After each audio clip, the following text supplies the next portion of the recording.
بسم الله الرحمن الرحيم الحمد لله والصلاة والسلام على سيدنا رسول الله وعلى آله وصحبه ومن والاه. So picking up where we left off, we are next to discuss men and women during prayer. And today's class, inshallah, for those that are following along, will be the entire section of prayer. That's when we're going to end. So we're going to complete this chapter. قال المصنف رحمه الله ونفعنا بعلومه في الدارين آمين. So our author, Qadi Abi Shuja radiallahu anhu, he says, we benefit from his knowledge in this world and the next. Men and women during prayer. Women with respect to prayer differ from men in 5 things. A man spreads his elbows out from his sides. So like when a man is standing, his elbows are out, but a woman will be closer, or like in sujood, etc. A man raises his stomach from his thighs during bowing and prostration. So his ruku' is extended out, and so is his sujood. Recites audibly when appropriate. So that's Fajr, Maghrib and Isha. Says Subhanallah if something occurs during the prayer, like if the Imam makes a mistake.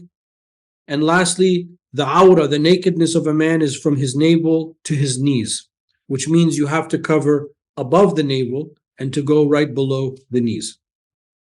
In opposition to this, the woman, number 1, draws herself together when bowing and prostrating. So in her ruku'ah, she's more together, not more extended. Same thing in the sujood. That's 1 and 2. And then she lowers her voice in the presence of men who are not close relatives. So if like the woman is in the masjid and she's praying, like Maghrib prayer, she missed the Jama'ah, so she's praying Maghrib prayer. So she's reciting out loud. She just will recite loudly enough that she could hear it, not that the people around her would hear it. And then she claps if something occurs during the prayer. So when you're praying like this, a woman would clap like this to alert if the Imam makes a mistake. And then lastly, a free woman must cover her entire body except her face and hands. So as I said, I think in yesterday's lecture, the feet are also considered an awra in the Shafi'i madhab of a woman. Of course, in the Hanafi madhab, it's different. And then he says, while a female slave covers the same as a man. Obviously, when we study fiqh, traditional fiqh that is, there are going to be references to things that are outdated, like slavery. Alhamdulillah, we don't have slavery anymore. But we read the text as we receive it, and then we save the commentary for the commentary section, so we don't edit out what's in the text. That's not our way. Our tradition is not to do that. We pass it on the way we received it, and we come. There's no slavery anymore, so that is no longer valid, nor do we have to really worry about that. Okay, invalidators. 11 things invalidate the prayer.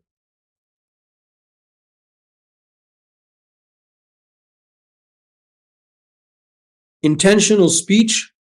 So any amount of intentional speech, even if it's 1 word, if you intend to speak outside of the prayer while you are in the prayer, that invalidates the prayer. Number 2, excessive motion. Excessive motion is defined as 3 or more consecutive steps. But if you're like praying and then, you're twitching your ear and then you're going like this and then you're going like this, those motions are offensive. It's makruh, but it doesn't invalidate your prayer. Excessive motion here is if you walked 1, 2, 3 steps, at that point you've invalidated the prayer. Why is that important? Because sometimes if you're in a large mosque and you start praying, you'll find that all of a sudden people in front of you start moving to the line in front of them because it took time for the rows to form, even though you've entered the prayer. So you have to move up. So the way you move up is you get 1 step, 2 step, pause, 1 step, 2 step, pause, 1 step, 2 step, like that. That way it's not considered excessive motion. And then number 3, ritual impurity. If you pass gas, if you faint, if you go to the bathroom on yourself, etc. Number 4, the occurrence of filth. So let's say we're praying outside and a bird poops on us and it's just so much, khalas, that's najas. At that point, you got to get out of the prayer. Number 5, the exposure of one's nakedness. So let's say there's a gust of wind that comes and like my shirt comes up and part of my aura is exposed.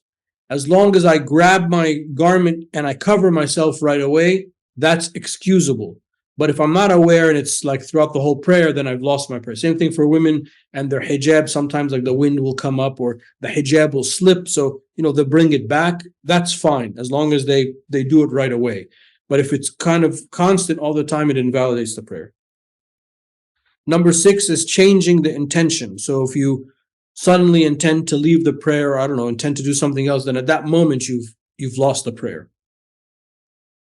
Number 7, turning away from the direction of the prayer.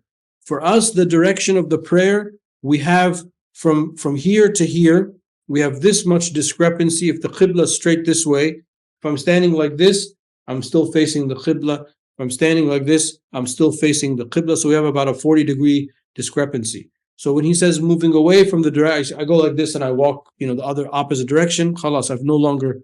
You have to continually face the qibla during the prayer for the prayer to be valid, obviously. Number 8 is eating, including if you had something lodged in your teeth and you swallowed it, even if it was a small amount. So like in Ramadan, that's a problem. You got to make sure that you really rinse your mouth before you pray. Drinking, same thing. Cackling, meaning laughing. And apostasy, may Allah subhanahu wa ta'ala protect us. So these 11 things invalidate the prayer while you are in them.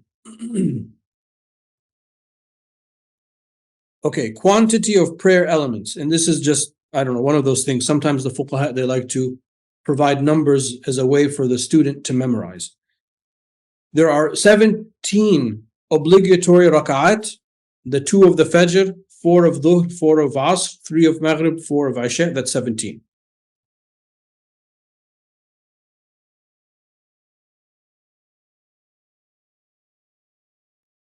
Each of them contain 34 prostrations, because 17 times 2, because there's 2 sajdas in each prayer, in each rak'ah. 94 occurrences of Allahu Akbar, so saying the Allahu Akbars, to move 9 tashahuds, because Fajr only has 1, so it's why it would be an odd number. 10 sayings of Assalamu alaikum, Assalamu alaikum, Assalamu alaikum, so the 5 prayers times 2, so it ends each prayer. 153 sayings of Subhana Rabbiyal Azim and Subhana Rabbiyal A'la. There is a total number of 126 integrals during these prayers, 30 for Fajr, 42 at Maghrib, and 54 for the 4 rak'ah prayers. And, inshallah, we're rewarded for each one of those. So the prayer itself is full of reward. It's the reward of the wudu, the reward of all of these moments of prayer and tasbih. And we ask Allah subhanahu wa ta'ala to accept our prayers and to make us steadfast on them, inshallah. Inability. Anyone unable to stand during the obligatory prayers may pray seated.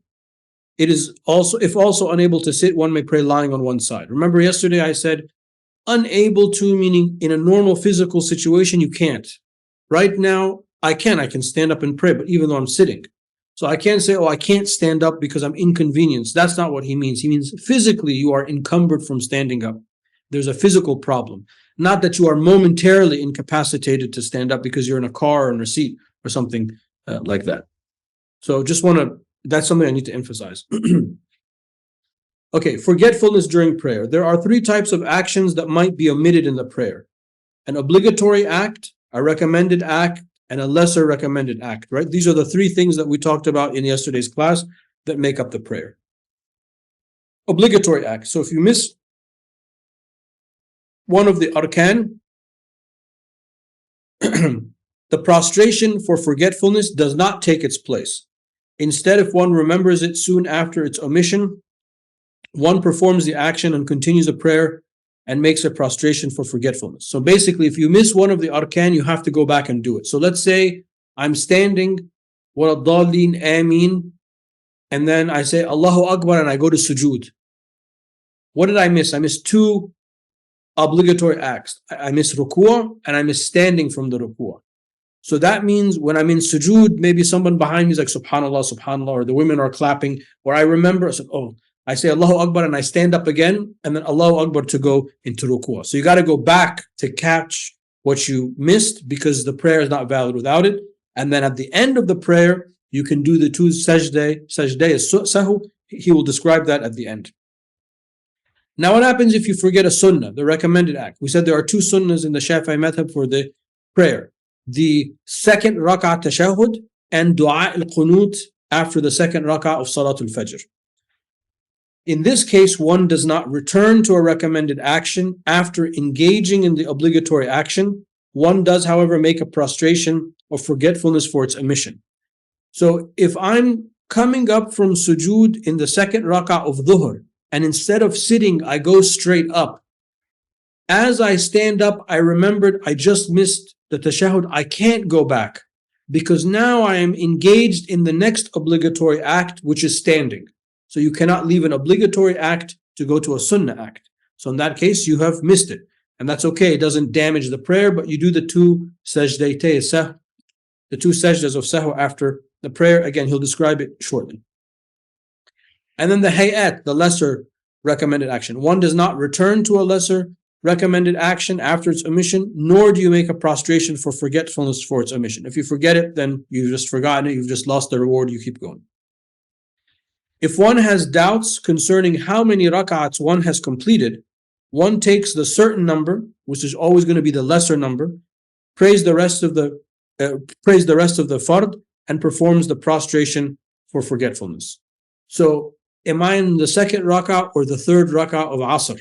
Automatically, the answer is the lesser number because that's where certainty is. The certainty is you've definitely done at least two if you're between two or three. So I default to two, I pray two more rak'ahs, and then I do the two sajdah sahw. Now, what happens if it turns out that I had prayed 5 rak'ahs? This is excused and it's just considered more reward. And then finally, he describes the two prostrations of forgetfulness, and he says the prostration of forgetfulness is recommended. So itself, even if you forgot to do the two sajda of sahw, it's okay because it itself is a sunnah.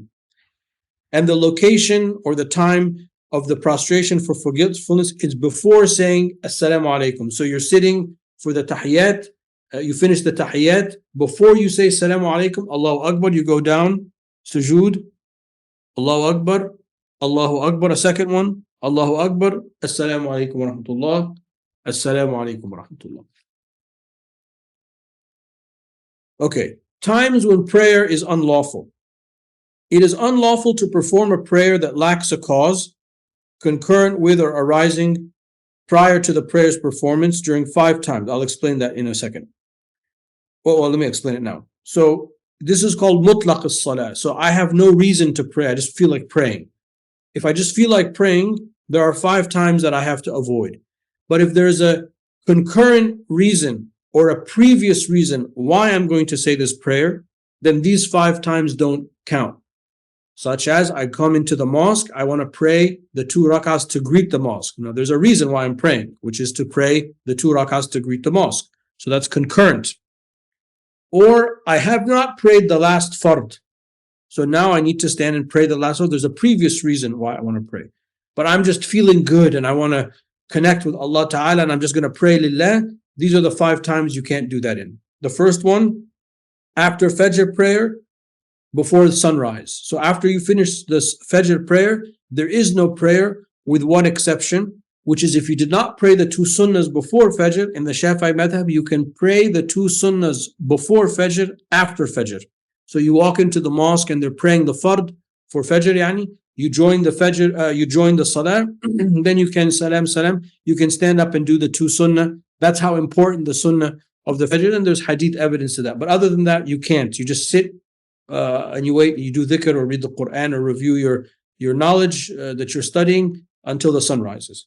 Number 2, the onset of sunrise until its completion and the sun has risen 1 spear length above the horizon. So as the sun, if this is the earth, as the sun is rising, we said the minute the disc comes up, that's the end of Fajr, right? So you still can't pray. You have to wait for the sun to rise until it's 1 spear length So, yani, one spear length is, let's say, it's like a yard or a meter, about 3 feet above from where you are. Then you can start praying Salatul Duha. Number 3, when the sun is at the zenith, or another way of saying it is right before Adhan al-Dhuhr. And then number 4 is after the Asr prayer until the onset of sunset. And then number 5 is from the onset of sunset until its completion, meaning as the sun is descending, unless you haven't prayed Maghrib, of course, but as the sun is descending and then the disk is completely gone, that, let's say it's like 5-7 minutes, you can't say a prayer. You can't pray, meaning a random prayer with no reason. Salatul Jama'ah. Congregational prayer.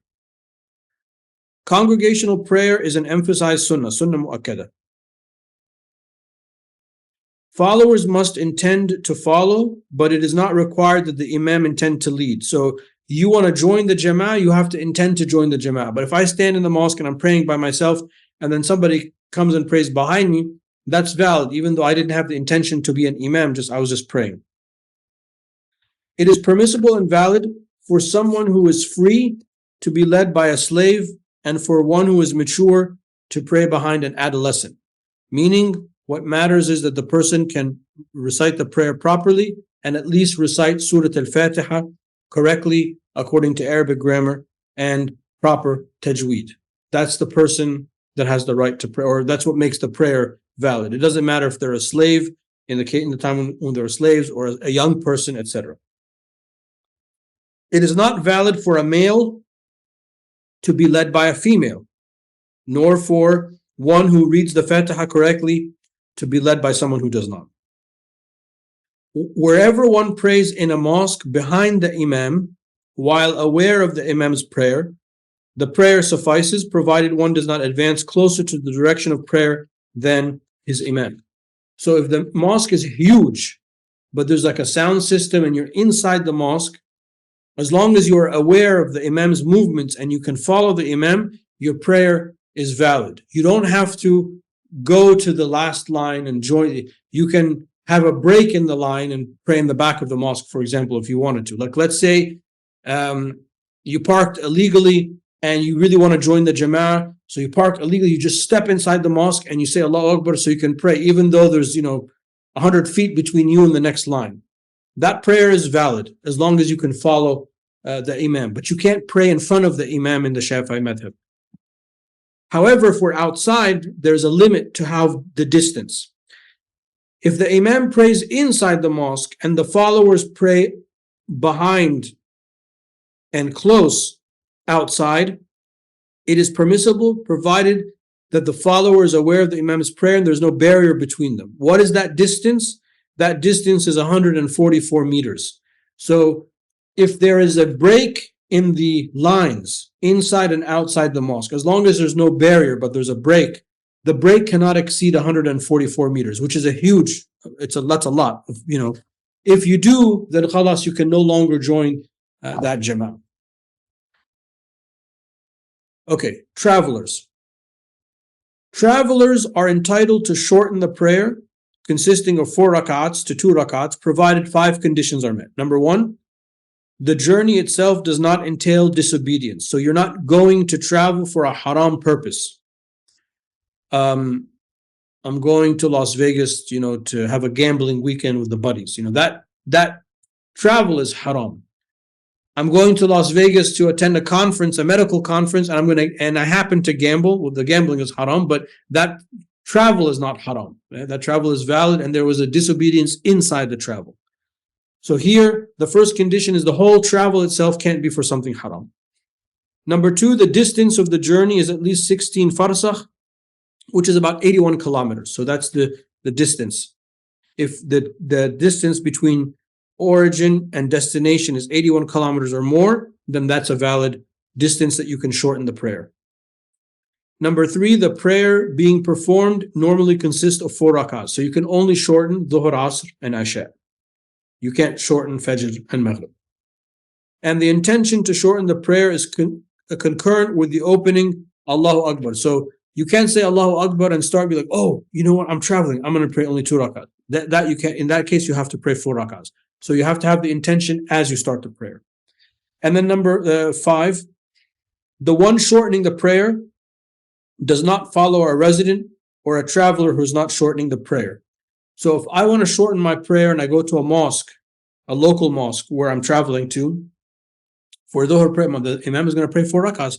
I have to pray 4 rak'ahs. إِنَّمَا الْإِمَامُ يُؤْتَمَنْ بِهِ. The Prophet ﷺ said the Imam has been established so that you can follow him. So usually when there's a group of travelers and it's known, the Imam of the mosque will have one of the travelers lead the prayer so that they can shorten the prayer and then the people behind them continue. Somebody's asking, what is the distance I can move in front of one offering salah in a large and small mosque? So you need to leave enough space for them to make sujood. So maybe 2 or 3 feet in front of the person, and then you can walk in front of them. So if they made sujood, you wouldn't obstruct them. Combining the prayers. So shortening the prayers is one thing, and then you can also combine the prayers. Travelers are entitled to combine the prayers. They can combine Dhuhr and Asr during either time of the 2 times one chooses, and they can combine Maghrib and Isha in either time. So when you travel, you can combine and shorten the prayers, thus making it easier for the traveler. Residents are entitled to combine the 2 sets of prayers during the time of the first of them when there is rain. So in excessive rain, if there's or bad inclement weather, let's say it's more general, we can bring Asr up to Dhuhr, so we don't burden the people for having to go out to the masajid in the bad weather for Asr, and likewise with Maghrib and Isha.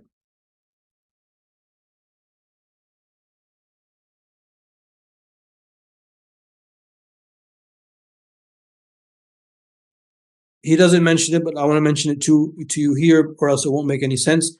That the duration of the traveler in the Shafi'i madhab is 3 days, excluding the day of travel there and the day of travel back.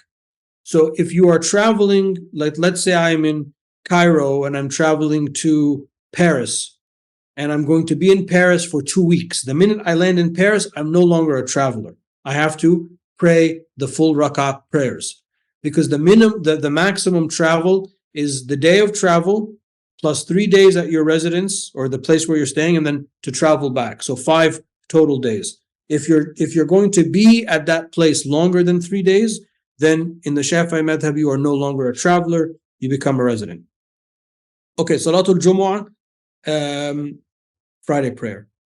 The conditions obligating the Friday prayer. There are 7 conditions that cause the Friday prayer to be obligatory. When the person is a Muslim and mature, of sound mind, free, male, of sound health, and a resident.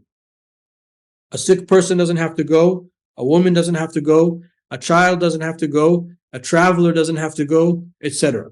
So these are the conditions of who has to go to Salatul Jumu'ah. Now, what are the conditions for the performance of Salatul Jumu'ah? Number 1 is that its location be a city or a town. So out in the sticks, there's no Jumu'ah. Out in the Badiya and the Bedouin in the desert areas, there's no Jumu'ah. Jumu'ah has to be in a town or city. Number 2, the congregation has to include 40 people, including the Imam, of the people whom the Jumu'ah is obligatory for. So if we're 30 people in the masjid and then 10 come who are traveling, ahlan wa sahlan, the 10 people can pray with us, but their numbers don't count till the 40. So in the Shafi'i madhab, that wouldn't fulfill the requirement for the 40 people. And then the third condition is that there has to be enough time to do it, to do the 2 khutbahs and to pray the 2 rak'ahs of Jumu'ah. Obligatory elements. The Friday prayer has 3 obligatory elements. Number 1 is that the 2 khutbahs, the Imam stands while giving the 2 sermons and sits in between. And then in the khutbah, he just has to say, Bismillah, walhamdulillah, wa salatu salam ala Sayyidina Rasulullah sallallahu alaihi wasallam, and recite a verse of taqwa. That's it. And then he could sit after that. Those are the bare minimum things that he has to say. And then number 2, praying the 2 rak'ats after the khutbah. And number 3, doing the above in congregation. As for the lesser recommended acts, it has 4 lesser recommended actions. One should Number one, do ghusl before Jumu'ah to make a purification bath. Number two is wear white. Number three is trim one's nails. And number four is apply perfume. It is recommended that one listen attentively during the sermon, and that anyone who enters the mosque during the Imam's sermon prays 2 brief rakahs and then sits. So in the Shafi'i madhab, if you come to the masjid late and the Imam is already giving the khutbah, you do the 2 rakahs to greet the masjid. Whereas in some of the other madhab, you just sit down and listen. Okay, the rest of the book is going to be about the other types of prayers like Eid, the drought prayer, the rain prayer, and things like that. And then we will conclude when this chapter is a few more pages. The 2 Eid prayers. The Eid prayer is an emphasized sunnah mu'akkada, meaning the Prophet ﷺ never left it. The Eid prayer consists of 2 rakahs. In the first rakah, the Imam says Allahu Akbar 7 times, followed by the traditional things that you say in the beginning of the khutbah. And in the 7 times in addition to the opening Allahu Akbar, I was thinking of the khutbah, sorry, let's go back. The Eid prayer consists of 2 rakahs because in Eid the prayer is first and then the khutbah. In the first rakah, the Imam says Allahu Akbar 7 times in addition to the opening Allahu Akbar. So Allahu Akbar and then 7 times Allahu Akbar, Allahu Akbar, Allahu Akbar 7 times. And in the second rak'ah, when you come up from sujood, Allahu Akbar, then you do an additional 5 Allahu Akbars.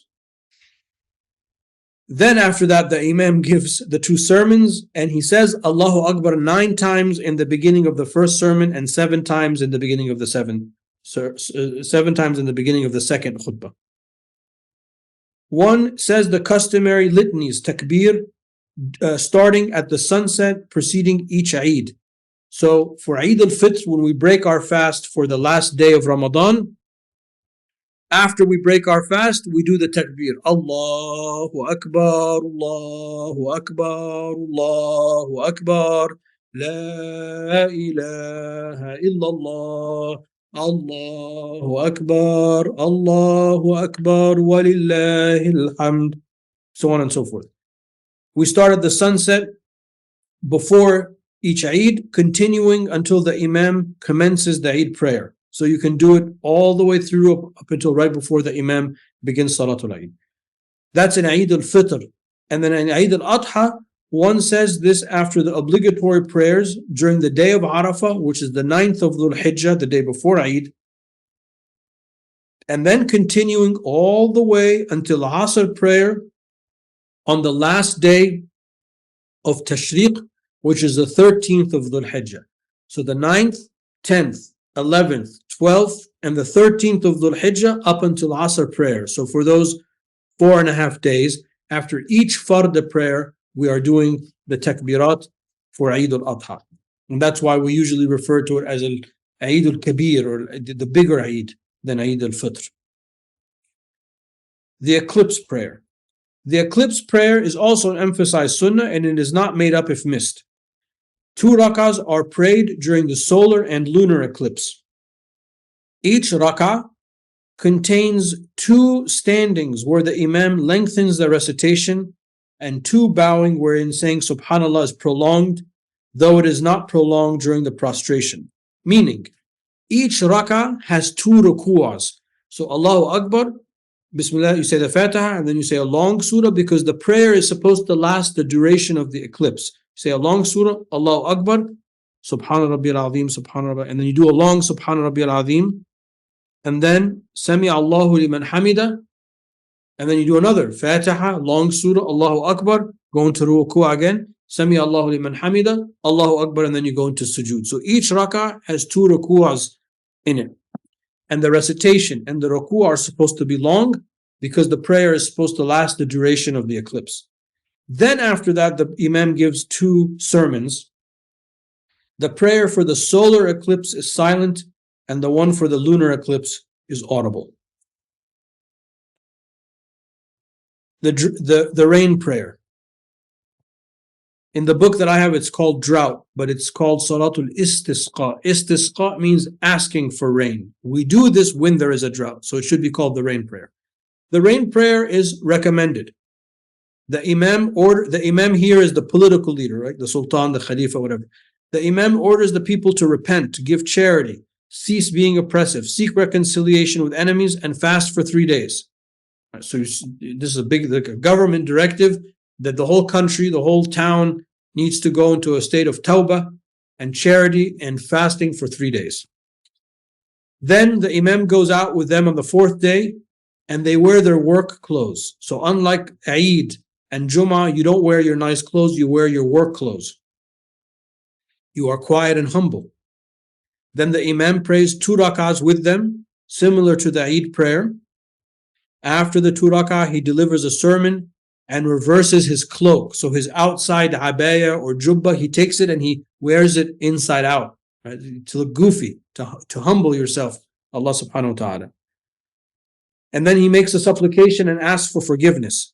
He makes a supplication of the Prophet sallallahu alaihi wasallam, which is as follows: O Allah, make it a water of mercy and do not make it a shower of torture or wrath, trial, destruction, or drowning. O Allah, upon the hills and bluffs, the thickets and the valley floors.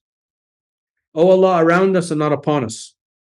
O Allah, send us rain, raining wholesomely, healthily, torrentially, widespread, pouringly in sheets, drenchingly, continuously, until Judgment Day. O Allah, give us rain and make us not of those who despair. O Allah, servants and cities are in distress, hunger, and water from which we can seek none but you for relief.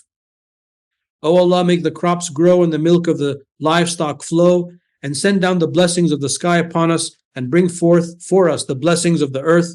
Raise from us the affliction that none but you can lift. O Allah, we seek forgiveness from you, since you are oft forgiving. So let loose the sky upon us in torrents. A very moving dua.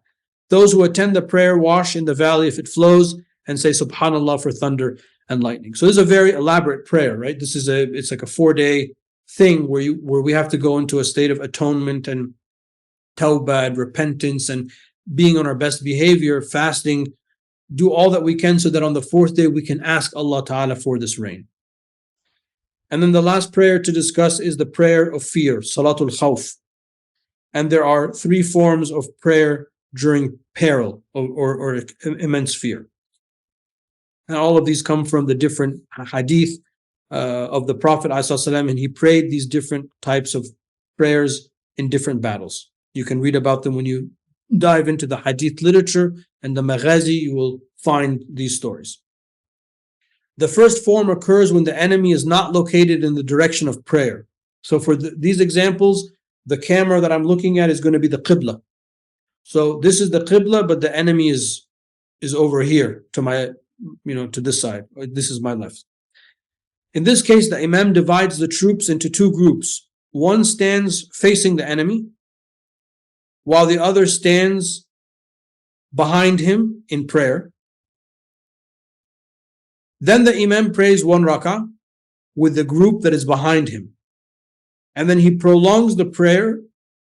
So, the Imam prolongs the prayer while the followers finish on their own and then go face the enemy. So we pray 1 rak'ah, Allahu Akbar, I stand up and I continue, but I go very slow. The people behind me quickly finish their prayer. Then they do salam, salam, I'm still standing. Then they go relieve the first group. They face the enemy, and then the next group comes behind the Imam. And when I sense, if I'm the Imam, that they're behind me, then I continue the rak'ah, and I sit in the tashahhud for a long time so that these people stand up, finish the second rak'ah, quickly join me, and then all together, salam, salam. That's the first way. The second occurs when the enemy is located in the direction of prayer. So this is the Qibla and the enemy is in front of us. The Imam arranged the followers in 2 lines, or 2 groups, depending on how many people, and then they begin praying. When the Imam prostrates, one of the row prostrates with him while the other row remains standing, guarding them.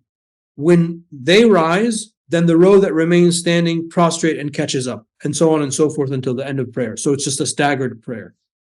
And then the third occurs in the midst of battle. One prays however one can, walking, riding, facing the direction of prayer turned away. So it doesn't, if you're actually in battle, may Allah Ta'ala protect us, and you have to pray, subhanallah, khalas, that's your dhuhr prayer. Then that counts because you're engaged in something that's completely intense. Last thing to talk about is clothes, and we'll end today's lecture with that. It is unlawful for men to wear silk or gold in general, even a ring, though both are permissible for women. Small and large amounts of gold are identical with respect to impermissibility. If a portion of a garment is silk and another portion is cotton or linen, it is permissible for men to wear as long as the silk content is not more than half. So mixed fabrics for men, if the silk is 49% or less, that's fine. Or if it's a pure piece of silk, if it's this much, this is what the Prophet ﷺ did with his fingers, like a cloth, like a scarf, or like a tie or a handkerchief, that amount of silk, that's okay for men. But anything more than that is not permissible. And of course, it's permissible for men. Both gold and silver are permissible for women. No amount of gold is permissible for men. There are some hadith that the Prophet ﷺ allowed silk for some of the Sahaba who were sick. They had like a sickness on their throat or flu or whatever. Yeah, they could wear. That's for medication purposes. That's different. That's an exception. But in general, we don't wear silk. The Prophet ﷺ said, whoever wears it in the dunya will not wear it in the hereafter. And that's what we want, the hereafter. We don't really want to worry about the few minutes that we're going to live in this dunya. Wallahu ta'ala a'la wa a'lam. Wa sallallahu ala sayyidina wa mawlana Muhammad wa ala alihi wa sahbihi wa sallam. See you tomorrow for the next lecture. Take care.